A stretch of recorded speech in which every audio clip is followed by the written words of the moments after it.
महादेव, जिन्हें भोलेनाथ, शंकर, महेश या शिव के नाम से जाना जाता है, हिंदू धर्म के प्रमुख देवताओं में से एक हैं।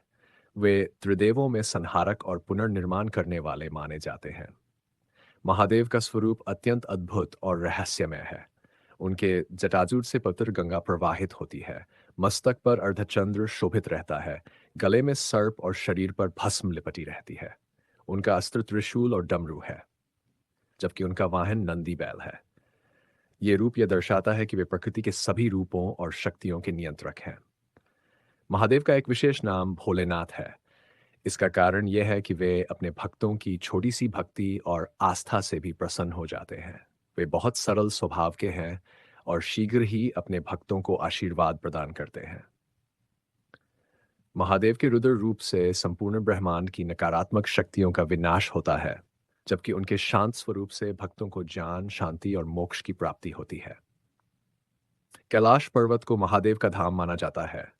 वहीं वे माता पार्वती और अपने पुत्र गणेश तथा कार्तिकेय कार्तिकेय के साथ निवास करते हैं। वे गृहस्थ जीवन का आदर्श प्रस्तुत करते हैं। फिर भी वे योगियों के योगी और तपस्वियों के तपस्वी माने जाते हैं। महादेव का स्वरूप हमें यह सिखाता है कि भौतिक सुख सुविधाओं से अधिक आत्मिक शांति और भक्ति का महत्व है। महादेव की उपासना के प्रमुख पर्वों में महाशिवरात्रि और सावन मास विशेष महत्व रखते हैं। इन दिनों में भक्त व्रत रखते हैं, रुद्राभिषेक करते हैं और जल, दूध, बेलपत्र, धतूरा आदि से शिवलिंग का पूजन करते हैं। ऐसा माना जाता है कि शिव की आराधना से भक्तों के सभी दुख दूर होते हैं और जीवन में सुख, शांति और समृद्धि आती है। महादेव के संदेश बहुत गहरे और जीवन को सही दिशा देने वाले हैं। वे ये सिखाते हैं कि जीवन में संयम, सादगी और भक्ति सबसे बड़ी पूंजी है। अहंकार और लोभ से हमेशा दूर रहना चाहिए। महादेव ध्यान और योग के देवता है, इसलिए वे यही भी प्रेरणा देते हैं कि मनुष्य को अपने भीतर झांकना चाहिए और आत्मा की शक्ति को पहचानना चाहिए। महादेव अपने भक्तों के लिए केवल देवता नहीं, बल्कि जीवन जीने की एक शैली भी है।